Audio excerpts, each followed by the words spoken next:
ಇದ್ವಿ ಪಕ್ಷದ ಸಂಘಟನೆಗೋಸ್ಕರ 4 ಮಾತು ಹೇಳಿ ಇನ್ನು ಬರುವ ದಿನದಲ್ಲಿ ಕೆಳಮಟ್ಟದ ಪಕ್ಷ ಕಟ್ಟಿ ಎಲ್ಲ ಮರೆತು ಎಲ್ಲ ನಾಯಕರು ಒಂದು ಮಾಡಿ ನಮ್ಮ ಮುಂದಿನ ಚುನಾವಣೆಯಲ್ಲಿ ನಮ್ಮ ಪಕ್ಷದ ಗೆಲುವು ಏನು ಮಾಡ್ಬೇಕನ್ನೋ ಕೆಲಸ ಮಾಡ್ತೀವಿ. ಹೌದು, ಅದೇ ಮಾಡ್ತೇವೆ. ಇಲ್ಲಿ ವ್ಯಾಪಾರಸ್ಥರಿಗೆ ನಮ್ಮ ಪಕ್ಷ ನನ್ನ ವೈಯಕ್ತಿಕ ಅಭಿಪ್ರಾಯ, ಪಕ್ಷದ ಅಭಿಪ್ರಾಯ ಅಲ್ಲ, ರಮೇಶ್ ಜಾರಕಿಹೊಳಿ ಅಭಿಪ್ರಾಯ ಹೇಳಿದ್ರು ಪಕ್ಷ ಏನು ಅನ್ನೋದಕ್ಕೆ ನಾವು ತಲೆಬಾಗ್ತೇವೆ ಕೊನೆಗೆ. ಅದು ನಮ್ಮೆಲ್ಲ ಅನಿಸಿಕೆ ಕೊನೆ. ಯಾಕಂದರೆ ಪಕ್ಷದ ಕೊನೆಯ ಮಟ್ಟ ಹೇಳುವಂಥ ಶಕ್ತಿ ಯಾರು ಇಲ್ಲ, ದೇವರು ನಮ್ಗೆ ಶಕ್ತಿ ಕೊಟ್ಟಾನೆ. ಅದನ್ನು ತೊಗೊಂಡು ನಮ್ಮ ರಾಮದುರ್ಗ ಕಾರ್ಯಕರ್ತ ಅನ್ಯಾಯ ಆದಂಥ ಒಳ್ಳೆಯ ಕಾರ್ಯ ಮಾಡಲಿಕ್ಕೆ ನಾವು ಒಳ್ಳೆಯ ಶಾಸಕ ಮಾಡೋಕ್ಕೆ ಪ್ರಯತ್ನ ಮಾಡ್ತೀವಿ. ಅದು ಕೊನೆಗೆ ಪಕ್ಷ ತೀರ್ಮಾನಕ್ಕೆ ನಾವು ತಲೆಬಾಗಬೇಕಾಗತ್ತೆ. ನಮ್ಮ ಅಭಿಪ್ರಾಯ ಕೊನೆಗೆ ಆಗೋಲ್ಲ. ನಮ್ಮ ಅಭಿಪ್ರಾಯ ಹೊತ್ತು ನಮ್ಗೆ 100% ವಿಶ್ವಾಸ ಇದೆ. ನಮ್ಮ ಅಭಿಪ್ರಾಯ ಸಕ್ಸಸ್ ಆಗ್ತೀವಿ. ಈಗ ನಾ ಸಾಯಂಕಾಲ ದಾವಣಗೆರೆಯಲ್ಲಿ ನಾಳೆ ದಾವಣಗೆರೆಗೆ ಹೊಂಟ್ರಿ. ನಾನು ನಮ್ಮ ಪಕ್ಷ ಎರಡೂ ಪಕ್ಷದ ಚೆನ್ನಾಗಿದೆ ಅಂತ ಕೇಳಿದ್ದೀನಿ. ನಾನು ಸ್ಥಳೀಯವಾಗಿ ಇವತ್ತು ರಾತ್ರಿ ಸಾಯಂಕಾಲದ ಇವತ್ತು 4-5 ಕಡೆ ಇದೆ, ನಾಳೆ ಇದೆ.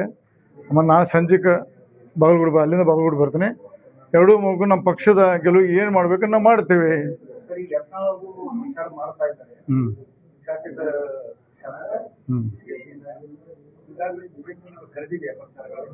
ಅದಕ್ಕೆ ಮಾಹಿತಿ ಇಲ್ಲ.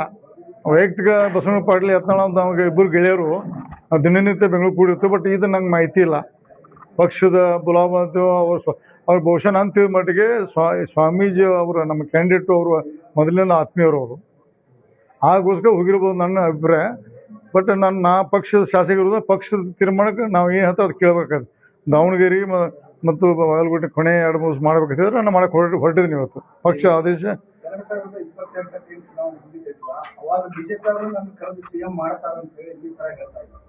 ನನಗೆ ಗೊತ್ತಿಲ್ಲ, ಅವ್ರು ಎಲ್ಲಿಂದ ನನಗೆ ಗೊತ್ತಿಲ್ಲ. ನಮ್ಮಲ್ಲಿ ಪಕ್ಷದ ಹೈಕಮಾಂಡ್ ನಿರ್ಣಯ ಏನು, ನಮ್ಮ ವೈಯಕ್ತಿಕ ಅಭಿಪ್ರಾಯ ಬೇಕಾದ ಜಗಳು ಭಿನ್ನಾಭಿಪ್ರಾಯ ಇರ್ಬೋದು. ಕೊನೆಗೆ ಪಕ್ಷದ ಆದೇಶ ತಲೆಬಾಗಲಿಕ್ಕೆ ಎಲ್ಲ ಪ್ರತಿಯೊಬ್ಬ ಶಾಸಕ ಪ್ರತಿ ಕಾರ್ಯಕ್ಕೆ ಕರ್ತವ್ಯ.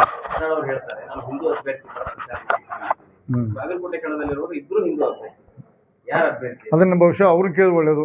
ನನಗೆ ಪಕ್ಷ ಸಾಕಷ್ಟು ಮಾಡಿದೆ, ಬಿಜೆಪಿ ಸಾಕಷ್ಟು ಮಾಡಿದೆ, ಹೀಗಾಗಿ ಆ ಋಣ ತೀರಿಸ್ಲಿಕ್ಕೆ ಬಂದಿದ್ದೀನಿ ಅಂತ ಹೇಳ್ತಾರೆ. ಆ ಹೇಳಿಕೆ ಎಲ್ಲೋ ಒಂದ್ ಕಡೆ ನಾನು ಮುಂದೆ ಬಿಜೆಪಿ ಬರಬಹುದು ಅನ್ನೋ ನಾನು ಭಾಳ ಅವ್ನು ಸಸ್ಪೆಂಡ್ ಆದ ದಿವಸದಿಂದ ಹೊಳೆ ತರ ಪ್ರಯತ್ನ ಮಾಡ್ತಾನೆ.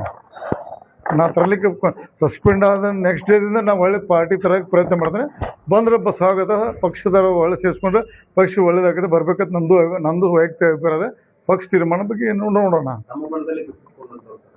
ನಮ್ಮ ಬಣ್ಣ ಎಲ್ಲ ಭಾರತೀಯ ಜನತಾ ಬಣ್ಣ ಆದ್ರೆ ವೈಯಕ್ತಿಕ ನಮ್ಮದು ಕೆಲವೊಂದು ವಿಷಯದಲ್ಲಿ ನಾವು ಭಿನ್ನಾಭಿಪ್ರಾಯ ಅದ್ರ ಬಗ್ಗೆ ಹೋರಾಟ ಇದೆ. ಬಟ್ ಇವತ್ತು ಒಳ್ಳೆ ಬೆಳವಣಿಗೆ ಅಲ್ಲ. ಇಷ್ಟೀಗ ಭಿನ್ನಾಭಿಪ್ರಾಯ ಇದ್ರು ನಮ್ಮ ಪಕ್ಷದ ಕ್ಯಾಂಡಿಡೇಟ್ ಬಗ್ಗೆ ಬರ್ತಂದ್ರೆ ಒಳ್ಳೆಯದು. ಅವರ ಮುಂದಿನ ದಿನದಲ್ಲಿ ಹಿಂಗೆ ಸ್ವಲ್ಪ ನರಮಾಗಿ ಮಾತಾಡಿದ್ರೆ ಒಳ್ಳೇದಾಗ್ತದೆ. ನಾನು ಭಾಳಷ್ಟು ಪತ್ರಿಕಾಗೋಷ್ಠಿಯಲ್ಲಿ ಹೇಳಿದ್ದೇನೆ, ಬಸವಣ್ಣ ಪಾಟೀಲ್ ಸ್ವಲ್ಪ ಮಿತಿಯಲ್ಲಿ ಮಾತಾಡ್ಬೇಕಂದ್ರೆ ಇವತ್ತು ತಮ್ಮ ಮಾಧ್ಯಮ ಮುಖಾಂತರ ಬಸವಣ್ಣ ಪಾಟೀಲ್ ಅವರಿಗೆ ಸ್ವಲ್ಪ ಮಿತಿಯಲ್ಲಿ ಮಾತಾಡ್ಬೇಕಂತ ಇವತ್ತು ಮನವಿ ಮಾಡ್ಕೋತೀನಿ ನಾನು.